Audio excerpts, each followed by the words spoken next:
be coughing up blood if the germs are in the lungs and causing damage. The only way to know for sure whether it's TB or some other respiratory illness is for the person to contact their healthcare provider. She goes on to say her team of nurses will be doing testing moving forward. She also makes note that you can't contract TB from casual contact. And this is not considered an outbreak, just one individual case, and it is being addressed here. Live in Indio, I'm Tiani Jadaling, NBC Palm Springs. Tiani, thanks for that live report. We appreciate it. Let's get a check on the forecast as we head into the weekend. Live pictures right now from our Agua Caliente Casino camera from downtown Palm Springs. Gorgeous night out there. We're going to start with the current conditions at this hour. Still very hot outside, 99 degrees. You can see we're still dealing with a little bit of wind too, 9 miles an hour out of the east-southeast. You can see the barometric pressure and the humidity still somewhat high as well. So it will feel sticky outside for the next few hours. If you're someone looking to take an evening stroll, it's going to be nice to do that, at least after the 8 o'clock hour. You can see the temperatures right there. 10 o'clock, it'll dip down to 87.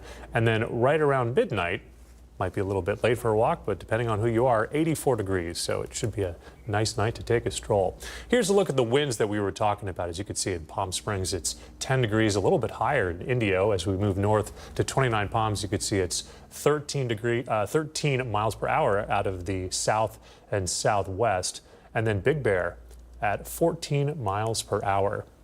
Here's a look at that radar, still dealing with that cloud cover, which is giving us those sticky conditions, but it looks like it's going to dissipate into the weekend, which is some great news. And we'll finish you with our Comfort Air 3-day forecast. There was a look at the temperatures heading into Saturday, Sunday, and into the early part of the work week. You can see the overnight lows very comfortable for Sunday and Monday at high and even mid 70s. I'll have a look at your 7-day forecast that's coming up a little bit later on in our show. We will turn to some more local news this evening. The Riverside County Sheriff's Department is rolling out a new program. It's a food truck. It's part of their culinary program offered to inmates. Sheriff Chad Bianco shared this photo on his Facebook page. He said the program provides a certified culinary and barista program to assist those in their facilities break the cycle of incarceration. Programs through the Correctional Facilities Site B assist with transitional needs, career technical education, job readiness, vocational and occupational skills, and substance abuse, criminal thinking and behaviors, and the specialized needs of incarcerated veterans. There is a development in the California race for governor. Democratic candidate Stephen Klubeck is accusing Republican candidate and Riverside County Sheriff Chad Bianco of violating state government code. Klubeck's office alleges that Bianco violated Government Code 3206, which says that no officer or employee of a local agency shall participate in political activities of any kind while in uniform. Klubeck's office says the sheriff has campaigned for higher office while in his sheriff's uniform. Bianco's gubernatorial campaign and the team is responding to that accusation with the following statement tonight. Have a look. Sheriff Bianco is the leading Republican in the race for California governor. We very much discourage all the other D-list Democratic candidates for governor from trying to copy Stephen Klubeck's disdainful tactics against Sheriff Bianco, end quote. There are no further developments at this time. A Shark Tank-style showdown is coming to Palm Desert in October. The Desert Fast Pitch will feature local nonprofits delivering powerful 3-minute pitches for a shot at a major funding grant. It's hosted by the Rap Foundation's NPO-centric program. The main event includes judges and audience members choosing winners and supporting their nonprofit funding. Last night there was a workshop to practice the nonprofit pitches leading up to the event. And we give away $1 million in funding each year, so I'm very proud of that. And then we teach nonprofits everything they need to grow and go and scale and ultimately be sustainable. It honestly provided a lot of training for us to learn how to be able to present what we do, how to approach funders, how to speak more clearly to the community. So that's great, as well as the exposure. The main Fast Pitch event starts at 5:30. It's October 2nd at UC Riverside's Palm Desert campus. All throughout September, it's known as Hunger Action Month. This nationwide campaign raises awareness and looks to fight food insecurity in this country. Tonight, our Brett Rosen joins us live in studio with more on how local food banks are participating. Brett? Mark, not only is it Hunger Action Month, but the first Friday of September is also known as National Food Bank Day. And at the Cathedral City Senior Center, they have their own food bank. They receive donations from locals and stores around the area and have distribution every Monday. Instead of pre-packed boxes, the food bank offers what they say is a shopping-style food bank so families can receive the food they need. And with over 50 volunteers, the Chief Operating Officer, Vic Ide, says a day like today is about giving back to those less fortunate. It's a day not only to recognize the great work that food banks do, and the importance of them in the community, but it's also a day to recognize our volunteers. And our food bank is really unique. We have 51 volunteers that come in every single Monday. And first of all, they donate about 16,000 hours every year to the food bank. But they come in every Monday and they transform our main room into a grocery store. We don't ask any questions. We don't have any requirements. No ID is requested. If you need food, just come on down and you can get food. Again, their food distribution days are every Monday morning, where gates open up at 7 a.m. and the doors open at 8:30. And if you'd like to know how you can give back to this food bank, you can go to our website and find out how you can give back. Live in studio, I'm Brett Rosen, NBC Palm Springs. Thanks for that live report. We appreciate it. CAL FIRE and San Diego County Fire are on the scene of a brush fire that's burning rapidly in Spring Valley. It's near San Diego. It's called the Lodge Fire, currently spreading to around 75 acres at this hour. It's just 5% contained. Structures, we're told, are threatened, and evacuation orders are currently in effect. There's a planning meeting that's scheduled for next month to discuss creating the Coachella Valley Veteran Coalition. It's a new group aimed at strengthening veterans' rights under one united organization. The effort is being spearheaded by La Quinta City Council member Steve Sanchez, who is a U.S. Marine Corps veteran. Sanchez says the coalition's mission is to bring all veterans groups together under one voice, making it easier to advocate for veterans and connect them and their families to resources. The meeting will outline the group's vision and structure. It's open to the public, and veterans across the Coachella Valley are encouraged to attend. Organizers tell us the location is still being finalized tonight, but it'll either be held at La Quinta City Hall or the Salvation Army in Cathedral City. We'll keep you posted. Next Thursday is the 24th anniversary of the terror attacks on 9/11. Cities across the Coachella Valley will be holding memorial events to honor those who died and those who went in to save others despite the risks.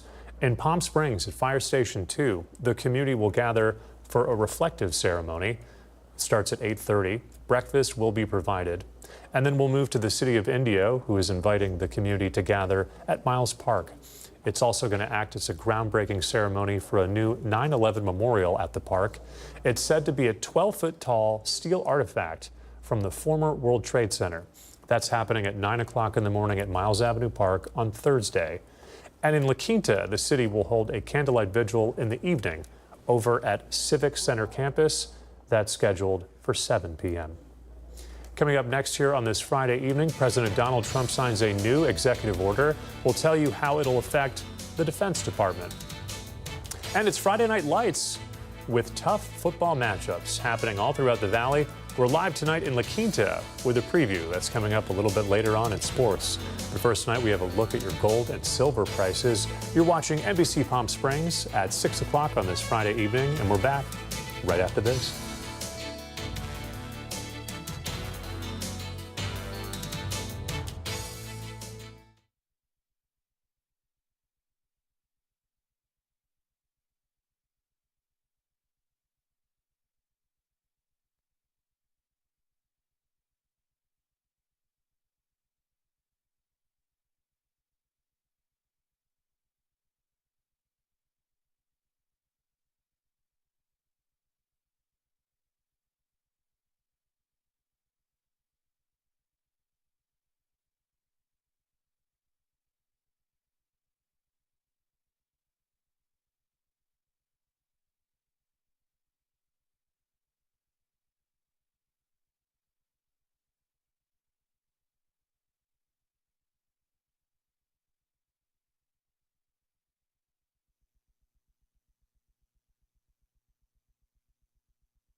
committed to covering our community. You're watching NBC Palm Springs at 6.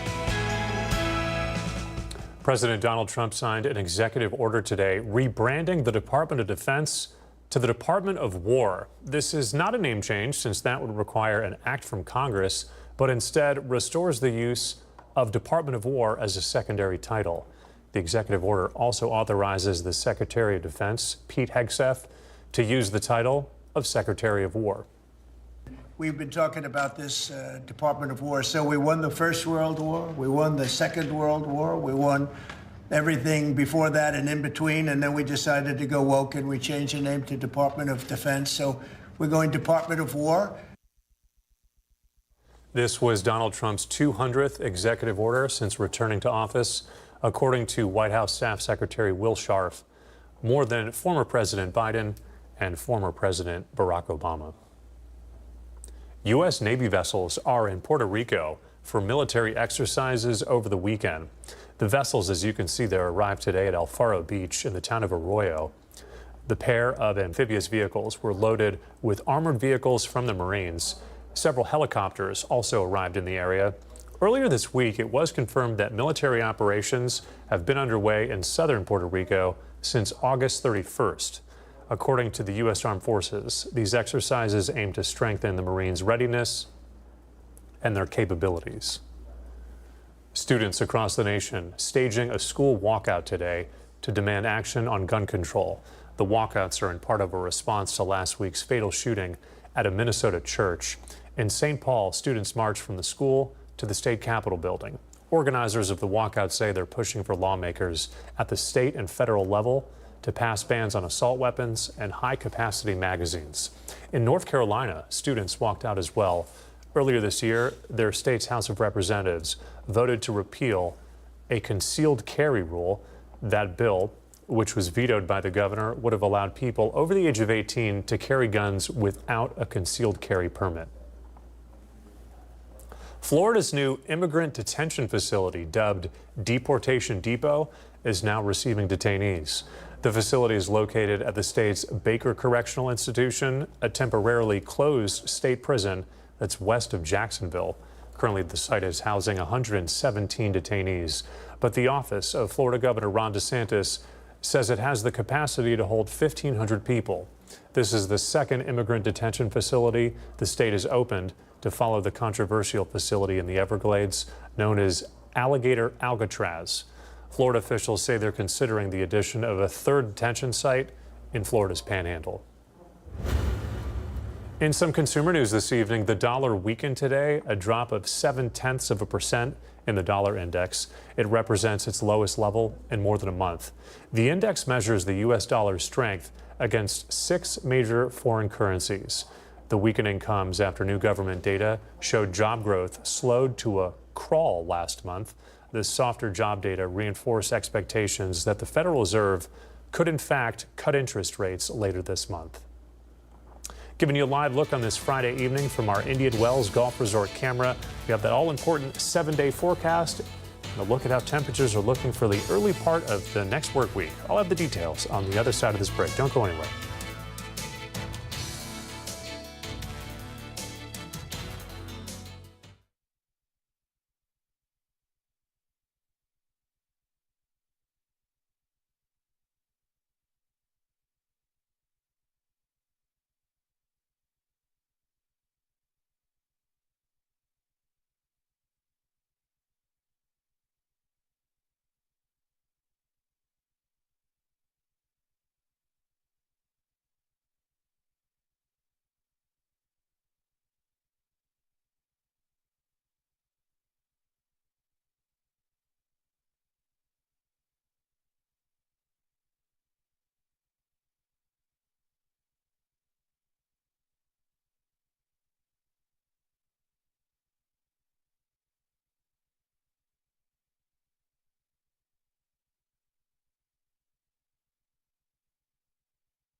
On this Friday night, gorgeous shot right there from our Walter Clark Highway 111 camera in Rancho Mirage. You can see with the body of water right there, got a little bit of a wind gust that's happening. Things will probably dissipate as we move into the evening. Let's get a check on the forecast right now. We'll start you off with the almanac. And as you can see right now, today, the high was 99 degrees, a little bit below normal, but nowhere near that record set back in 2020, 122 degrees. Thank goodness with the humidity levels that we're seeing, it's nowhere near that number. As we get into the temperatures that we saw today, there's a look at the highs. Big Bear comfortable at 72, Joshua Tree 85, Palm Springs coming in at the hottest that we can see at 102 degrees. A little bit cooler in Palm Desert at 99 degrees, and the city of Indio coming in at 100 degrees.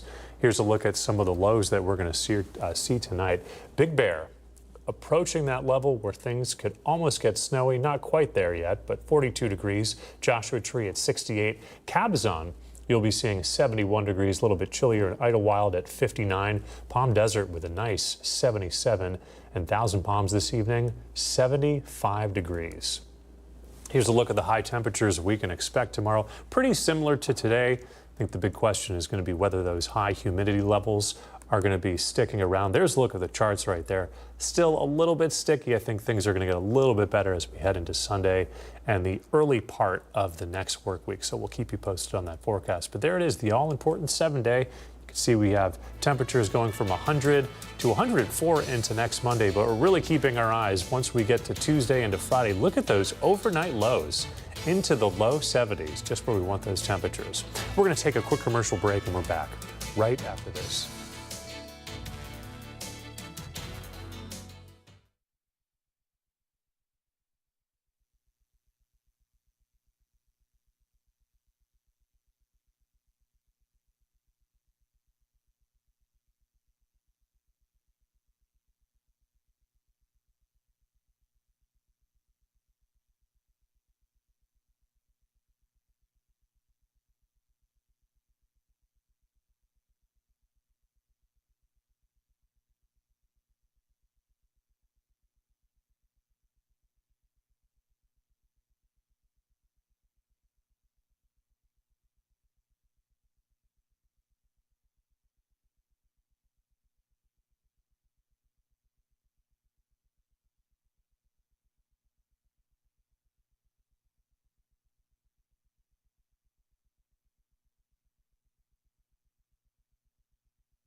NBC Palm Springs Sports Desk.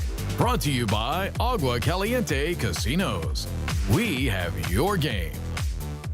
We have a jam-packed slate of high school football games tonight across the Coachella Valley. 6 games from end to end. Let's go to Caitlin Kelly joining us live tonight from La Quinta High School. Caitlin, it's normally dry out there, but tonight it's got a lot of extra humidity. How's it feeling from your vantage point? Mark, lots of humidity, but as the sun is going down behind Mount San Jacinto, there's a nice breeze coming through and sort of washing that humidity away. So it's going to be a really great night here under the Friday night lights. I'm here in La Quinta for the home opener for the La Quinta Blackhawks. Last week, they played against Yucca Valley, winning 33-14 in big part thanks to this incredible defense. Now, if we look right over here, you can actually see the defense warming warming up right now. Coach Juan Ruiz said that this defense is going to be scary this year. Still some question marks surrounding the team's offense, especially with the loss of Madden Ruberg in the running back position. But the team is hopeful nonetheless that they will be able to continue to put the pressure onto a very athletic Citrus team. Now, tonight you did say it is a jam-packed evening. You weren't kidding. Of course, we got La Quinta against Citrus. We have Palm Desert against Elsinore, Shadow Hills against Yucaipa, Palm Springs against Coachella, Desert Mirage against Desert Christian, Rancho Mirage against Tackweights. But we're going to have all the highlights for you for our Friday Night Lights show, which will be available on our website tomorrow morning. Live in La Quinta, I'm Caitlin Kelly, sending it back to you, Mark. All right, Caitlin Kelly live for us in La Quinta. We thank Caitlin for that live report. A high school football team in Torrance, California, has forfeited its entire season. They've also parted ways with its head football coach. It's raising questions from parents and community members. Alex Rozier has the story. Past few weeks, practices were going crazy. Robert Williams lives near Bishop Montgomery's high school football field, and he said he's saddened that this field is so quiet now. Every day I walk by, I'd watch them play, and they were doing fantastic, and now it's just deserted. In a letter sent to Bishop Montgomery's families on Tuesday, the high school principal and president announced the varsity football program has been suspended for the 2025 season, and they added the head coach, who was also the co-athletic director, is no longer employed at the school. Very strange. I don't know if there's any coming back from this. The decision comes after the CIF deemed 5 transfer students ineligible. The CIF's website also shows a few dozen players transferred to Bishop Montgomery this school year. And LA Times prep columnist Eric Sondheimer said that likely sounded an alarm. When you get a bunch of transfers in, that's a warning. I don't know. It makes perfect sense to everybody that a coach would. Why are these people coming here? Bishop Montgomery had players from all over Southern California coming there at a program that wasn't a powerhouse. The attorney for the former head coach, Ed Hodgkiss, sent me a statement that said in part, quote, many Southern California athletes were excited about attending a school as academically prestigious as Bishop Montgomery.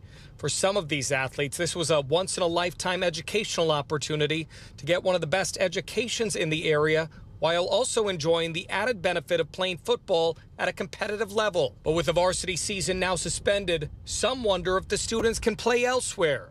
When you drop a program, you're eligible usually immediately, but they still have a JV team, so that causes whether that's dropping the program. That's the question I have. If I was a senior and I was looking forward to possibly going to college, to getting a good scholarship, and now I'm not even being able to play, it's just, it's tough. And now the Agua Caliente Entertainment Report, brought to you by Agua Caliente Casinos. Pop star Justin Bieber just dropped another surprise new album. Swag 2 is out now. It features 23 songs and collaborations with Tems and Lil B. Swag 2 is a follow-up to Swag, which was released in July and the Biebs' first album since 2021. We're going to take a quick break. We'll be right back.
Brighter Side of the News is brought to you by Fiesta Kia. Discover the all-new Fiesta Kia located in the I-10 Auto Mall.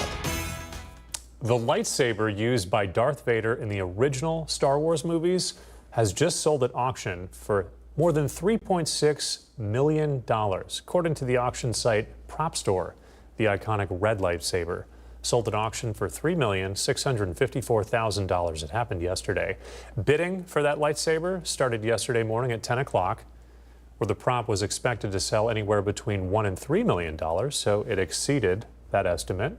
The lightsaber was one of many famed movie props sold in the 3-day auction, which also included the suit worn by Michael Keaton in Batman, the whip used by Harrison Ford in Indiana Jones in The Last Crusade, and hazmat suits worn by Bryan Cranston and Aaron Paul in Breaking Bad, also among some of the items that were put up for auction. All right, that's going to do it for us here on this Friday evening. Thank you so much for staying with us. I'm back here tonight for the news at 11, so please join us for that. Meantime, we're going to send things over to Fred Rogan tonight. He's got the latest with the Rogan Report.